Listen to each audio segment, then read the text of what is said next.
S K Sajeesh, ഞാൻ താങ്കളിലേക്ക് വരികയാണ്.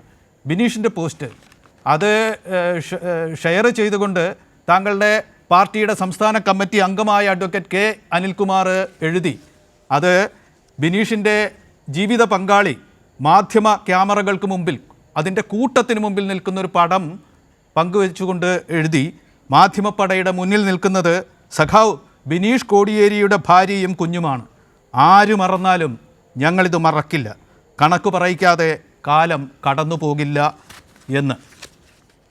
തീർച്ചയായും അത് ആക്രമിക്കപ്പെട്ട ആളുകളുടെ വികാരമാണ് ആ പ്രതിഫലിപ്പിച്ചത്. ആ വികാരത്തിൻ്റെയും അപ്പുറത്ത് നിന്ന് നോക്കുമ്പോൾ ഇത് ആക്രമിക്കപ്പെട്ട ഒരു വീട്ടിലെ ഒരംഗത്തിൻ്റെ പ്രതികരണമല്ല. ഇത് സോഷ്യൽ ലിഞ്ചിങ് എന്ന ഓൺലൈൻ മാധ്യമങ്ങളിലും ഓഫ്ലൈനിലും വിചാരണാരഹിതമായ സാമൂഹ്യ ദണ്ഡനത്തിനിരയാകുന്ന ഒരുപാട് മനുഷ്യരുടെ വികാരമാണ് ഇതിലൂടെ ഒരു രാഷ്ട്രീയ കക്ഷി എന്ന നിലയ്ക്ക് CPIM കാണുന്നത് എന്ന് ഞാൻ വിചാരിക്കുന്നു. ഇത്തരത്തിലുള്ള സോഷ്യൽ ലിഞ്ചിങ് എന്തെങ്കിലും കിട്ടിയാൽ ഇരകളെ വിദ്വേഷത്തോടു കൂടി ആക്രമിച്ച് തകർക്കാൻ വേണ്ടിയുള്ള അധാർമികമായ ആ രീതി, അതിനെതിരെ കൂടി ശബ്ദിക്കുന്ന ഒരു സമയമല്ലേ? ഇത്തരത്തിലുള്ള സാമൂഹ്യ വിചാരണാ രീതികൾ നിർത്തി ആരോഗ്യകരമായ ഒരു സാമൂഹ്യ സംവാദത്തിലേക്ക് നമ്മൾ തിരിയേണ്ട കാലമായി എന്ന് കേരളത്തെ ഓർമ്മിപ്പിക്കുകയല്ലേ ബിനീഷിൻ്റെ ഈ പോസ്റ്റ്? താങ്കളുടെ നിരീക്ഷണങ്ങൾ ചേർത്ത് വയ്ക്കൂ എസ് കെ സജീഷ്. തീർച്ചയായും ശ്രീ NPC, ഒരു കാര്യം, ഇത് കേരളത്തിൽ ചിന്തിക്കപ്പെടേണ്ട ഒരുപാട് കാര്യങ്ങളാണ്. മാധ്യമങ്ങൾ എങ്ങനെയാണ് വിഷയങ്ങളെ കൈകാര്യം ചെയ്തുകൊണ്ടിരിക്കുന്നത്? ഇടതുപക്ഷത്തെയും CPIMനെയും ആക്രമിക്കാൻ വേണ്ടി അവരെന്തെല്ലാം രീതികളാണ് പ്രയോഗിച്ചു കൊണ്ടിരിക്കുന്നത് എന്നെല്ലാം ആളുകൾക്ക് ബോധ്യമാകുന്ന ഒരു സാഹചര്യത്തിലേക്ക് ഇതെല്ലാം കൊണ്ടുചെന്നെത്തിക്കുകയാണ്. ഇവിടെ നമ്മൾ കാണേണ്ടത്, ഇവിടെ PK ഫിറോസ് നേരത്തെ നടത്തിയ പ്രസ്താവനകളെല്ലാം എന്തിനു വേണ്ടിയായിരുന്നു? സഖാവ് കോടിയേരിയെ അവമതിക്കാൻ വേണ്ടിയായിരുന്നു. അങ്ങനെ അവമതിക്കുന്നതിലൂടെ തനിക്ക് മാധ്യമങ്ങളിൽ ഒരു സ്പേസ് ഉണ്ടാകും, അതിലൂടെ എനിക്ക് കൂടുതൽ അധികാര സ്ഥാനത്തേക്കോ അല്ലെങ്കിൽ കൂടുതൽ വിസിബിലിറ്റിയോ ഉണ്ടാക്കാൻ കഴിയും എന്നതായിരുന്നു അദ്ദേഹത്തിൻ്റെ ആ അന്നത്തെ ഈ ബിനീഷിനെതിരായിട്ടുൾപ്പെടെ സ്വീകരിച്ച നിലപാടിൻ്റെ, നിരന്തരമായി പത്രസമ്മേളനം നടത്തി പാർട്ടിയെ ഉൾപ്പെടെ ആക്രമിക്കുന്ന രീതിയിലുള്ള നിലപാട് സ്വീകരിച്ചതിൻ്റെ സാഹചര്യം അതായിരുന്നു. ആ സാഹചര്യം ഒരാൾക്ക്, ഒരു വലതുപക്ഷ രാഷ്ട്രീയ നേതാവിന് ഉപയോഗപ്പെടുത്താൻ വേണ്ടി കഴിയുന്നത് എന്തുകൊണ്ടാണ്? അതിനനുസൃതമായ ഒരു മാധ്യമ സംവിധാനം, ഒരു കൂട്ടം മാധ്യമങ്ങൾ ഈ കേരളത്തിൽ പ്രവർത്തിച്ചു കൊണ്ടിരിക്കുന്നു എന്നുള്ളത് കൊണ്ടാണ്. നിങ്ങൾ CPIMനെതിരെ ആക്രമിക്കാനാണോ വരുന്നത്? നിങ്ങൾ പറയുന്ന കാര്യത്തിൽ വസ്തുതയുണ്ടോ എന്ന് പരിശോധിക്കേണ്ട കാര്യം ഞങ്ങൾക്കില്ല. നേരത്തെ ഇവിടെ താങ്കൾ സൂചിപ്പിച്ച പോലെയുള്ള ചിത്രങ്ങൾ, കഴുകൻ വേട്ടയാടാൻ നിൽക്കുന്നത് പോലെ നിൽക്കുന്ന ചില ചിത്രങ്ങൾ പലപ്പോഴും നമ്മുടെ ശ്രദ്ധയിലേക്ക് വന്നിട്ടുണ്ട്, കേരളീയ സമൂഹത്തിൻ്റെ മുന്നിലേക്ക് വന്നിട്ടുണ്ട്. എങ്ങനെയും വേട്ടയാടി അവസാനിപ്പിക്കുക എന്നാണ്.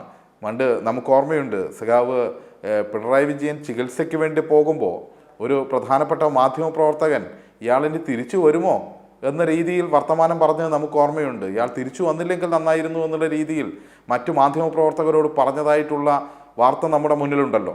ആ നിലയിൽ പോലും മാനസികാവസ്ഥ തെറ്റി ഇടതുപക്ഷത്തെയും CPIMനെയും ആക്രമിക്കാം എന്നുള്ള രീതിയിൽ ചിലരെങ്കിലും ഇവിടെ പ്രവർത്തിക്കുന്നുണ്ട്.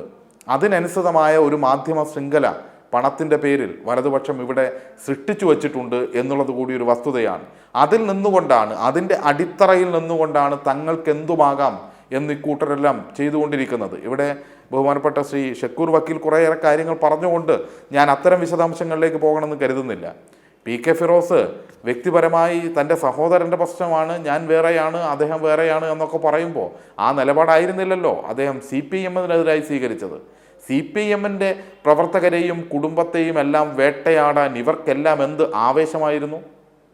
കുടുംബത്തിലുള്ള ഓരോ മനുഷ്യരെയും വേട്ടയാടാൻ എന്ത് ആവേശമാണ് ഇവരെല്ലാം കാണിച്ചത് എന്ന് നമ്മൾ കണ്ടതാണല്ലോ. വിവിധ വിഷയങ്ങളിൽ മാനസികമായി തകർക്കാൻ കഴിയുമോ എന്നാണ് ഇവർ നോക്കിയത്, ഈ സംവിധാനങ്ങളെയെല്ലാം ഉപയോഗിച്ചുകൊണ്ട്.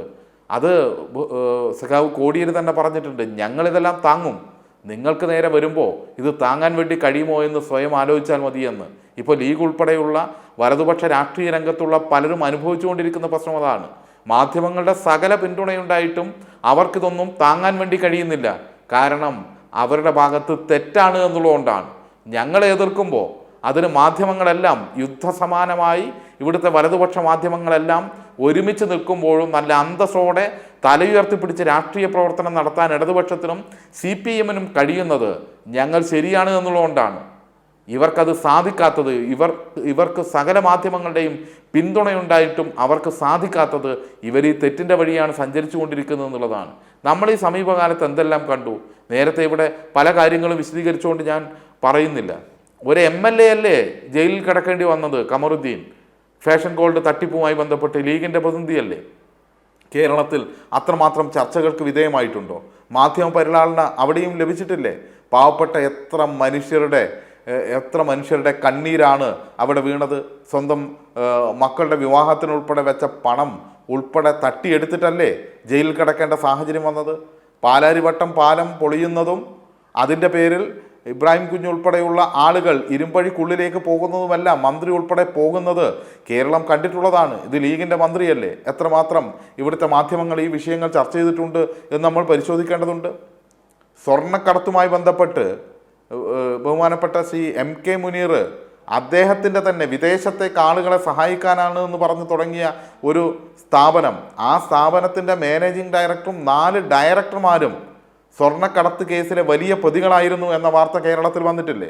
പിന്നീട് അത് ഏതെങ്കിലും മാധ്യമങ്ങൾ ചർച്ച ചെയ്തിട്ടുണ്ടോ? അതെല്ലാം അവസാനിപ്പിച്ചു കൊടുക്കുകയാണ്. ഇപ്പോൾ ഇവിടെ സൂചിപ്പിച്ച പോലെ തന്നെ 25 കോടി രൂപ ഒരു ജില്ലാ പഞ്ചായത്ത് അംഗം പദ്ധതി നടത്തി കൊടുക്കാം എന്ന് പറഞ്ഞ് തട്ടിപ്പ് നടത്തുകയാണ്. ഏത് മാധ്യമമാണ് കേരളത്തിൽ ചർച്ച ചെയ്യുന്നത്? നേരത്തെയും ഇപ്പോൾ ശ്രീ KT ജലീൽ ഇവിടെ കാര്യങ്ങൾ വിശദീകരിച്ച് സംസാരിച്ചു. അദ്ദേഹത്തിന് ഈ പ്രസ്ഥാനത്തിൽ നിന്ന് പുറത്തേക്ക് വരേണ്ടി വന്നത് എന്തുകൊണ്ടാണ്? ഗുജറാത്തിലെ വംശഹത്യയുടെ പേരിൽ പിരിച്ച പണത്തിൻ്റെ കണക്ക് ചോദിച്ചതിനല്ലേ. പിന്നീട് ഈ പറഞ്ഞ PK ഫിറോസിൻ്റെ പേരിൽ ഇപ്പോൾ സമൻസ് വന്നിട്ടില്ലേ? അവിടെ കത്തുവയിലേക്ക് ഉൾപ്പെടെയുള്ള പണം പിരിച്ചതിൻ്റെ ഭാഗമായി ഇരകൾക്ക് വേണ്ടി പിരിക്കുന്ന പണം പോലും സ്വന്തം പാർട്ടിക്കകത്ത് പോലും ചോദ്യം ചെയ്യപ്പെടുന്നു. ഇപ്പോൾ വയനാടുമായി ബന്ധപ്പെട്ട് നിങ്ങൾ ആലോചിച്ച് നോക്കൂ. അവിടെ ആ മനുഷ്യർക്ക് വേണ്ടി ഇവർ വീട് നിർമ്മിച്ചു കൊടുക്കാമെന്ന് പറഞ്ഞു വാങ്ങിയ സ്ഥലം, ആ സ്ഥലം എത്രയോ ഇരട്ടി വിലക്കാണ് വാങ്ങിയിരിക്കുന്നത്. നാട്ടുകാരുടെ കയ്യിൽ നിന്ന് വാങ്ങിയ പണമല്ലേ. ആ പണം കൊടുക്കുന്നത് എന്തിൻ്റെ പേരിലാണ് കൊടുക്കുന്നത്? സംരക്ഷിക്കപ്പെടുമെന്ന് കരുതിയിട്ടല്ലേ. ഇവരുടെ ബന്ധുക്കളുടെ സ്ഥലം ഉൾപ്പെടെ വലിയ വില കൊടുത്ത്, ഒരു 50,000 രൂപയ്ക്ക് കിട്ടുന്ന സ്ഥലമാണെങ്കിൽ അത് ലക്ഷക്കണക്കിന് രൂപയ്ക്ക് വാങ്ങുക.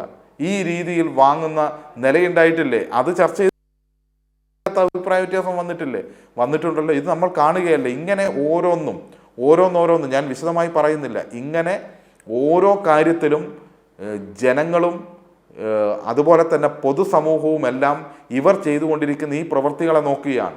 അപ്പുറത്തൊരു കൂട്ടരുണ്ട് കേട്ടോ. ഇവർ മാത്രമല്ല, ആ UDF-ന്റെ നേതൃത്വം കൊടുക്കുന്ന കോൺഗ്രസ്, ആ കോൺഗ്രസിനെ ഏതെങ്കിലും മാധ്യമങ്ങൾ എന്തെങ്കിലും പേരിൽ വിചാരണ ചെയ്യാൻ വേണ്ടി വരുന്നുണ്ടോ? യൂത്ത് കോൺഗ്രസിൻ്റെ ഒരു മണ്ഡലം പ്രസിഡന്റാണ് സ്വന്തം വീട്ടിലേക്ക് വന്ന ഒരു യുവതിയെ കൊന്ന് കുഴിച്ചു മൂടുക. എവിടെ? വീട്ടിൻ്റെ മുറ്റത്ത് കുഴിച്ചു മൂടിയെന്ന് മാത്രമല്ല, പിറ്റേ ദിവസം പത്രസമ്മേളനം നടത്തുന്നു ഇതേ യൂത്ത് കോൺഗ്രസിൻ്റെ നേതാവ്. അത് കഴിഞ്ഞിട്ട് പോലീസ് സ്റ്റേഷനിലേക്ക് മാർച്ച് വെക്കുന്നു. ആ മാർച്ചിൻ്റെ അധ്യക്ഷനായി നിൽക്കുകയാണ്. എന്നിട്ട് ഇവിടെ ഏതെങ്കിലും ഒരു മാധ്യമം ഇത് ചർച്ച ചെയ്തിട്ടുണ്ടോ? എന്തെങ്കിലും ചർച്ച ചെയ്യുന്നുണ്ടോ? കോൺഗ്രസിൻ്റെ 100 വീടിനെക്കുറിച്ച് ഇവിടെ ആരെങ്കിലും ചർച്ച ചെയ്യുന്നുണ്ടോ? കോൺഗ്രസ് വയനാട്ടിലേക്ക് പണം പിരിക്കാൻ വേണ്ടി വെച്ച ആപ്പ് പോലും കാണാനില്ല. അതിനെക്കുറിച്ച് ഇവിടെ ഏതെങ്കിലും മാധ്യമങ്ങൾ ചർച്ച ചെയ്യുന്നുണ്ടോ?